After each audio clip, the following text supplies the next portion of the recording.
Hey, you guys. You guys, in honor of my 21st wedding anniversary that's happening tomorrow, I thought I would talk about marriage. Damn, I never knew how hard marriage could actually be. I would say that it's probably one of the hardest things I have ever done.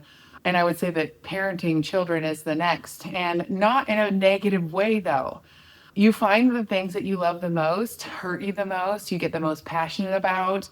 And with marriage, I feel like so many people go into marriage thinking that it's going to be this fairy tale and that their husband or their wife is going to treat them like a king or a queen. And then when that doesn't happen, they think that maybe they're not in the right marriage. And it doesn't help that social media is a place where people can post their highlight reels and everyone is comparing their husbands or their wives to what's being posted on the internet. And I think that's just really unfair because marriage is hard, like really hard. And it's hard because we love the other person. It's hard because we have committed ourselves to forgive and love anyway and endure. And, we're two humans and we each have our own thoughts and preferences and things that we're stubborn about. And if you're not willing to love and be gracious and forgive and work through the problems, it can be really, really miserable. I know there's a lot of people out there feeling very alone in their marriage. They're feeling like maybe they're not in the right marriage. Maybe they're not living this fairy tale life with their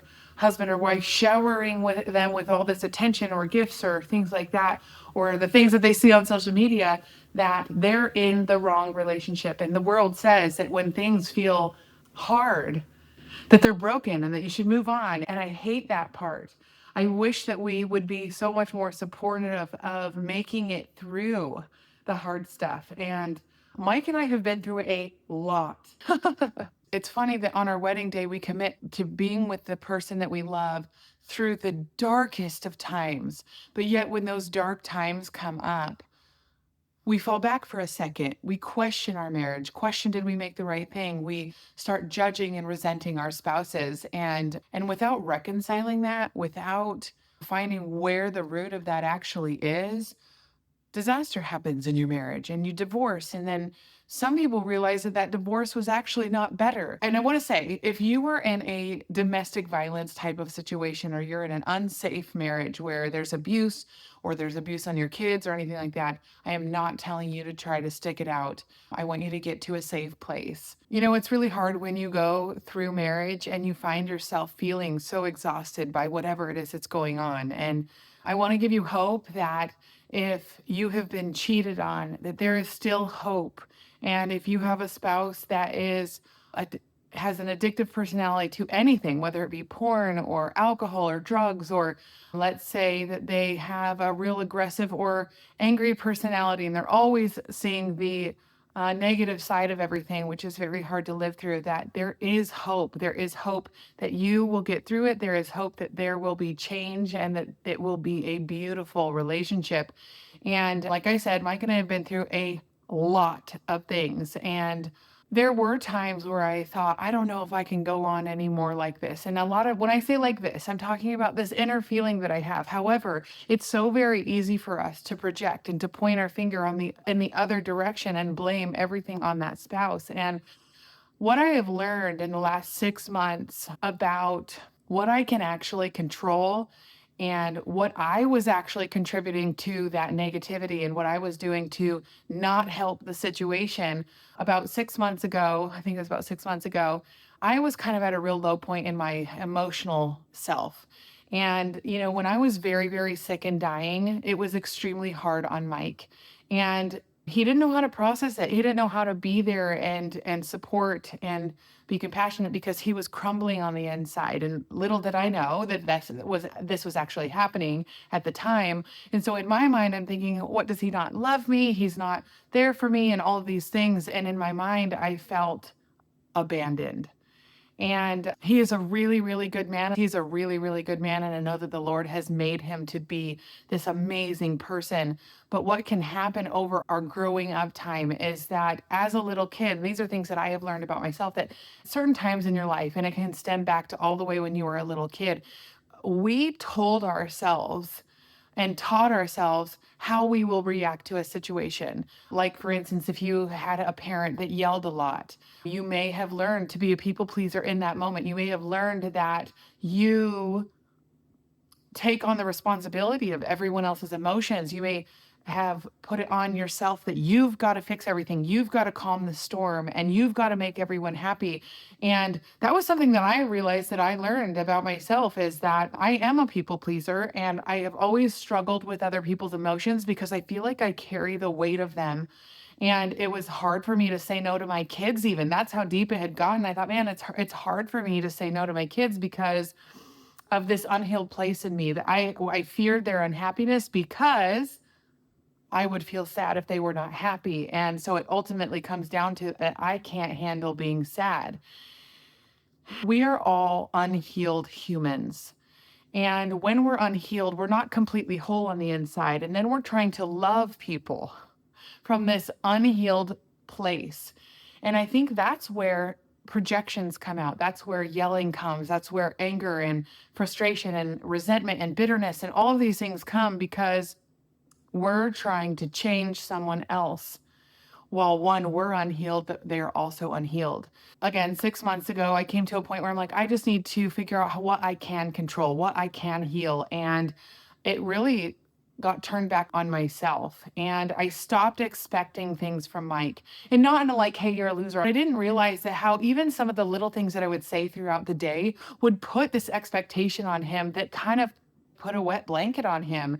And, we're all spouses to somebody and we're expecting them to help with the kids more, help clean up more, help this, or be more emotionally available, or any of these things.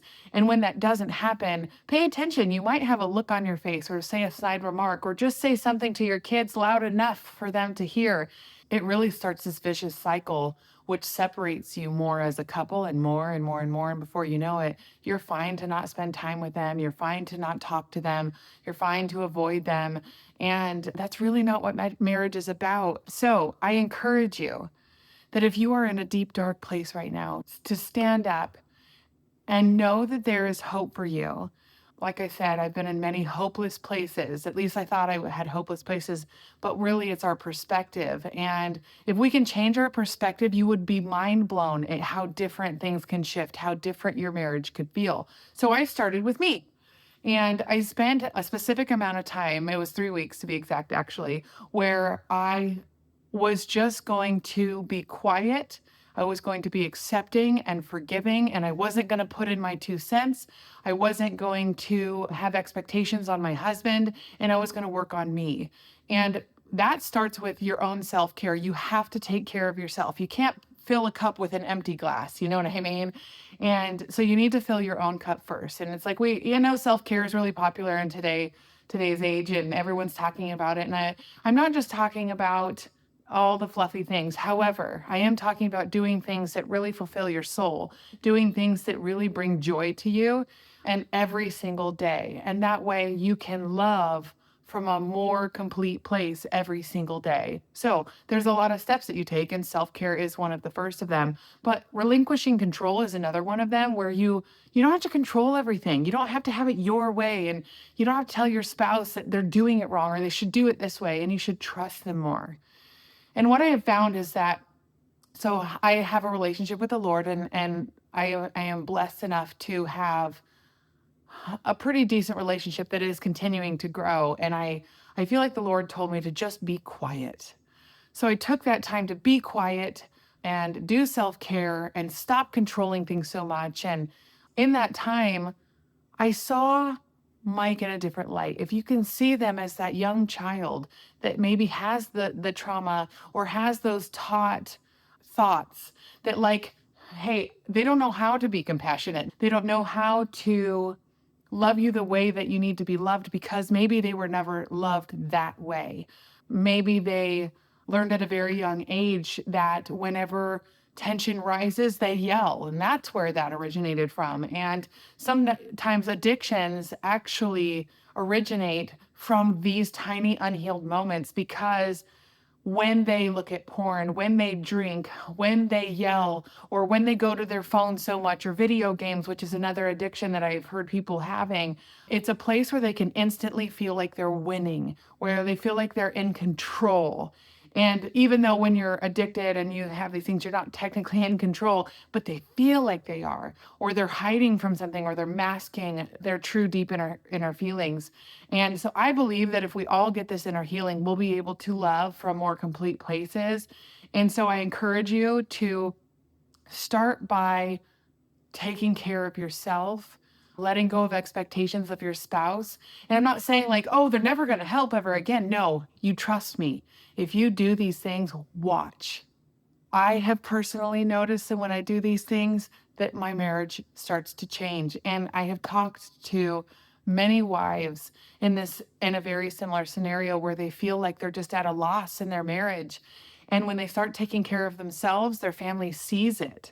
Their husband sees it and they see a different version of you. And they then want to strive to help you get that self-care because it's bringing joy to you, which then brings joy to the family.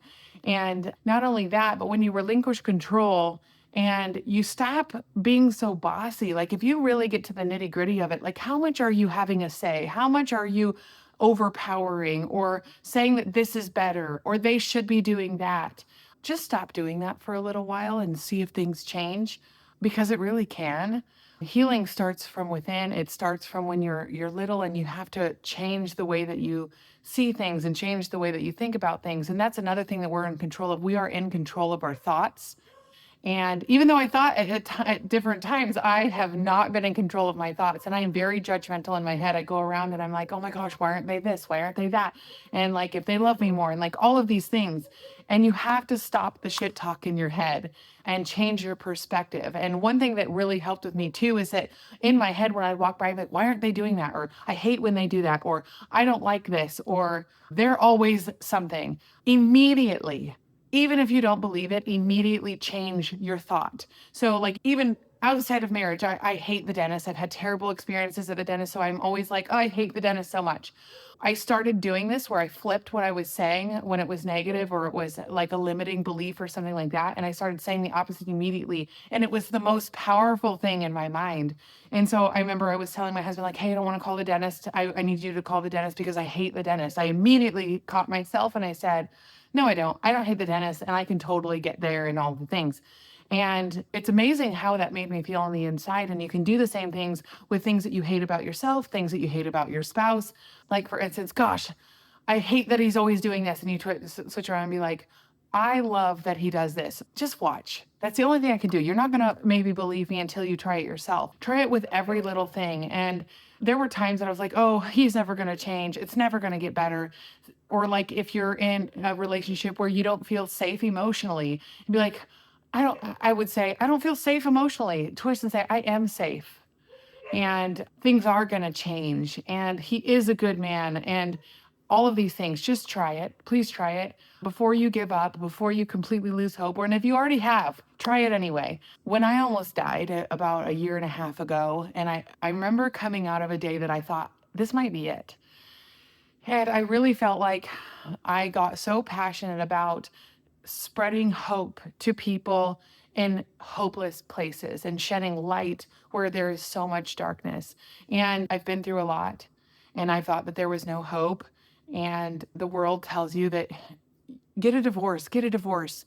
And you have those friends that are in there like, yeah, he's a jerk and you should go find someone better. And it's like, yeah, maybe we deserve something better, but maybe so does our spouse. And you can only control you. You can't control them. And I promise you, if you start controlling yourself in a positive manner and you start controlling your thoughts and start changing your perspective into seeing the positive in everything, you will love from a wholer place. Your spouse will then feel that wholer. I have absolutely witnessed that in my relationship. I have really tried really hard to change my perspective and do all those things that I've said. And our relationship is turning corners. And I have lost some of the fear of having certain conversations because I don't like confrontation either. But I feel like I've gotten the courage to have these conversations in a very loving way without pointing fingers, without putting them down, and all of these things. And my marriage is turning around. There were times that I thought that it was not going to be able to move forward. And I know that Mike has had a very difficult time in our marriage as well. We're two humans and we've been unhealed. But as I am healing and I'm getting to share that with Mike, I can see him wanting to make some changes in himself as well. And this is what marriage is, it's loving in the darkest of places. When you feel like you have nothing left, work on yourself. You can't work on your spouse, but you can work on yourself and it will change the people around you. I've noticed a change even in my children and the way that they're having relationships with their friends. And you are the change. It's like that verse that they say, if you want to see change in the world, be the change. Stop focusing on everybody else and what they're doing or what they should be doing, and focus on yourself and be very realistic with yourself. I always thought, well, I'm so nice and I do everything and I forgive everything and all of these things. And little did I know that I was still making myself the victim. And I was still pointing my finger at him when I was saying he was pointing the finger at me. And I was blind to what I was doing and contributing to the fall of my marriage. I was blind to it. I didn't want to see it. And I just want to really stress that if you work on yourself and you love yourself, you give up your expectations every single day. And it is a choice every single day. Love is a choice, it is not a feeling. You have to literally choose to love your spouse. And when you're having fun and everything with your spouse, that's not choosing love. It's when you're in the hard stuff, when you're in the valleys, when things are dark, you have to choose the love that you can share with your spouse. You have to choose to let go of bitterness and resentment and forgiveness. I have learned that forgiveness isn't a one-time event. There are things in my marriage that I have had to really, really dig deep to forgive. And I've learned that when I found myself frustrated, like, how come I'm still here? I forgave him, but I'm still feeling these emotions. Forgiveness is also a choice.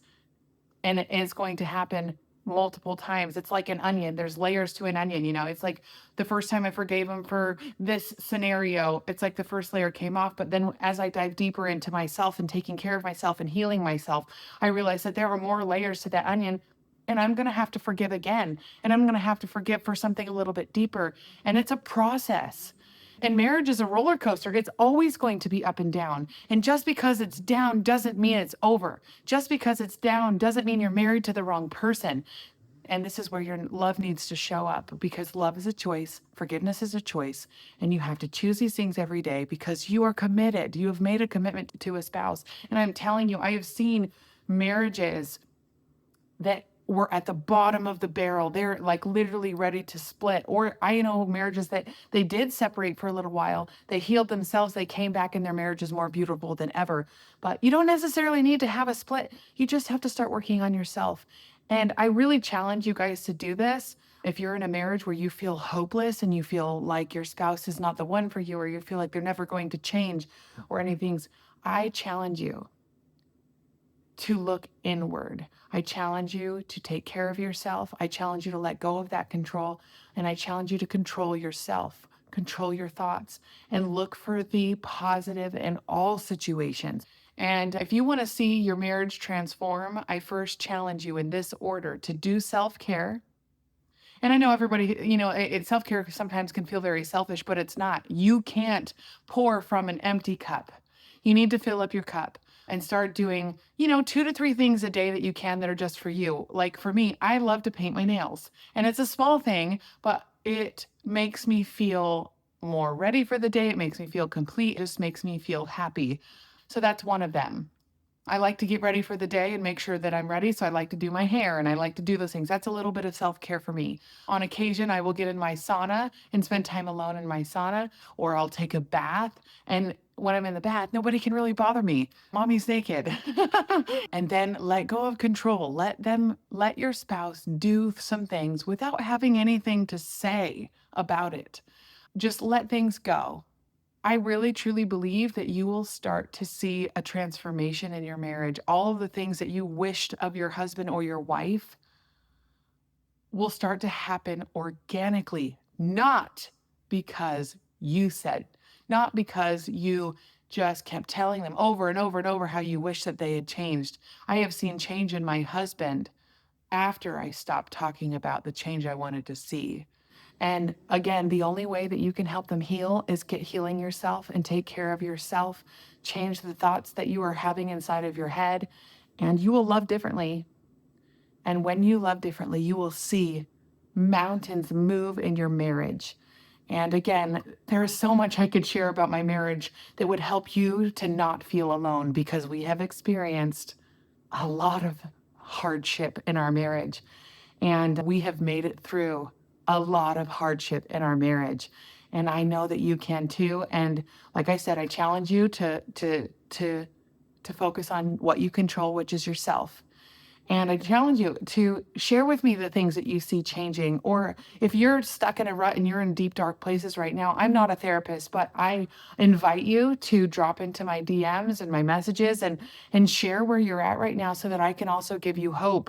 I have a lot of things that I have used to help me get through the hard times that has helped me shift my perspective. And I would be happy to share that with you. I'd be happy to talk things through and encourage you and share how you can do little bits of self care because sometimes we are so lost, we don't even know how to take care of ourselves. So, I am always here for you. I am always here for your marriage. And I want to just help give that hope to you, shine light in the darkness. And I hope you guys have a really good day.